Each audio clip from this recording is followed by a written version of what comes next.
আসসালামু আলাইকুম, কেমন আছেন সবাই? আজকে দেখাবো এই যে ওরাক্যালস বেড। দেখেন, একদম ক্লিয়ার করে দেখেন, ওরাক্যালস বেড। এইটা মূলত এই কবুতরের জন্য আমি ক্যালসিয়াম হিসাবে খাওয়াবো, যে এটা একটা ক্যালসিয়াম এবং এখানে কিন্তু ভিটামিন মিনারেলসও কম্বাইন করা। কথা বুঝতে পারছেন?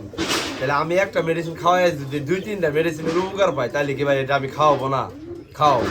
আপনাদেরকে বলে আপনারা বিশ্বাস জান না, আজকে আপনাদেরকে প্র্যাকটিক্যালি এটা কিভাবে ব্যবহার করি এবং আমার কবুতরদেরকে দেই কিনা সেটা আপনাদেরকে দেখাবো।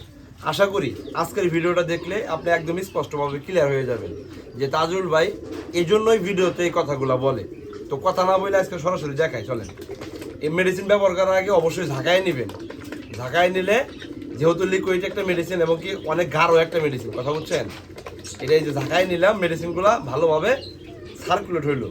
একটু কাছে নিয়ে আসো, কাছে আনো, কাছে এনে একটু উপর থেকে দেখাও, যাতে করে আমার শুভাকাঙ্ক্ষী যারা আছে এবং যারা আমার ভালোবাসার মানুষ আছে তারা যাতে বুঝতে পারে। আমি পাতিলের ভিতরে পানি নিয়েছি মোটামুটি 4 লিটারের উপরে। এই দেখেন, এখানে পুরোপুরি একটা সিপি বোঝাই করে নিয়ে এখানে ক্যালসিয়ামটা দিয়ে দিলাম।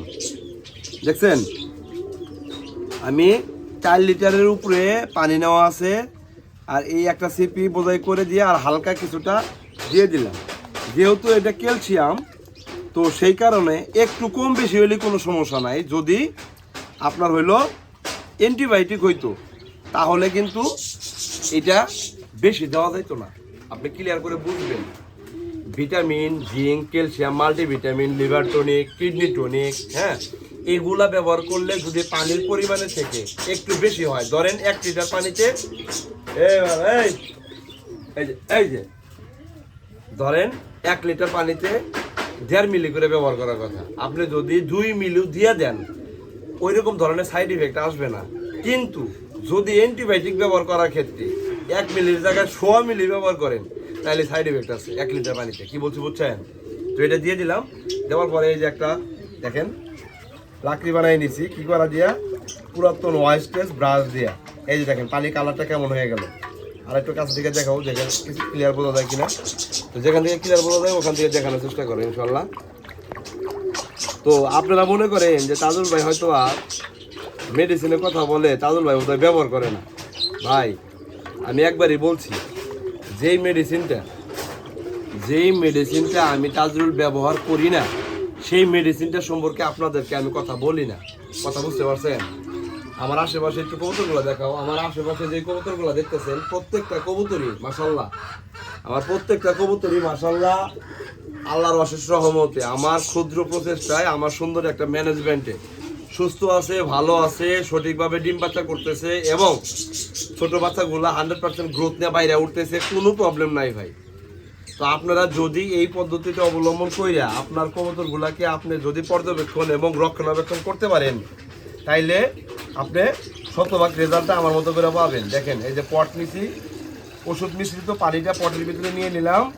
নিয়ে নেওয়ার পরে আমার প্রত্যেকটা কবুতরদেরকে আমি এটা খাওয়াই দিব, মানে দিয়ে দিব আর কি। দেখেন একটু সাইড থেকে দেখাও। আপনারা হয়তো ভাববেন যে ওষুধ মিশাইলো, তাজুল ভাই কি মেডিসিন ব্যবহার করলো কিনা বা কবুতরকে দিল কিনা বা কবুতর আসলে খায় কিনা। একটু কাছে নিয়ে আসো, দূরে নিয়ে গেলে কথা বলা যাবো না। দেখেন, দেখছেন? এবং তাই না, এই যে পানিটাতে দিয়ে দিলাম, এই পানিটা কবুতর নগদের পরে খাবে ইনশাল্লাহ। আশা করি নগদের পরেই পানিটা খাবে। দেখে একটু একটু দূরে নাও, একটু দূরে নাও, দেখো কোনো একটা কবুতরের পানিটা খায় কিনা, দেখানো যায় কিনা। তো আপনারা যারা কবুতর লালন পালন করে সফলতা পাইতে চাইতেছেন, তারা মূলত অর্থে কিছু কিছু টেকনিক অবলম্বন করতে হবে। তা না হইলে আপনি কবুতর পালন করে সফলতা পাবেন না ইনশাল্লাহ। বুঝতে পারছেন? এপাশে দিয়ে দিন।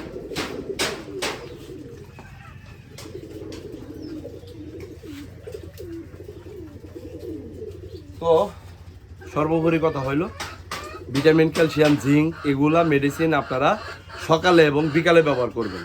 আমি এই পানিতে কতটুকু ব্যবহার করলাম জানেন? প্রতি 1 লিটার পানিতে 1.5 মিলির উপরে মেডিসিন আমি ব্যবহার করছি। ক্যালসিয়াম যেহেতু 1.5 মিলি করে ব্যবহার করছি, সমস্যা নাই, কবুতরগুলো খাবে। এবং দুপুরবেলাতে যদি প্রচণ্ড লেভেলে গরম ওঠে, রোদ ওঠে, তাপমাত্রা যদি বাইরে যায় তাহলে এটা আলটিমেটলি চেঞ্জ করে আবার লেবু পানি অথবা স্যালাইনে পানি দিয়ে দেওয়া লাগবে। তো সবাই ভালো থাকেন, নতুন নতুন ভিডিওর অপেক্ষায় থাকেন। আল্লাহ হাফেজ, আসসালামু আলাইকুম।